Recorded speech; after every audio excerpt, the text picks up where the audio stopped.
नमस्कार शेतकरी मित्रों, आपको काले मोतियों का dairy farm Sumit Pannu dairy farm खचाखच भरा हुआ। कस्टमर अपने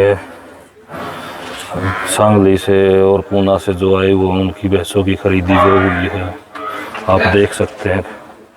खचाखच 2 गाड़ी 20 भैंस और 1 रेड़ा अपना सुमित पन्नू डेयरी फार्म से महाराष्ट्र जा रहा है। ये सभी भैंसें पूरी हाइट लेंथ की टॉप क्वालिटी की बड़ी बड़ी भैंसें हैं।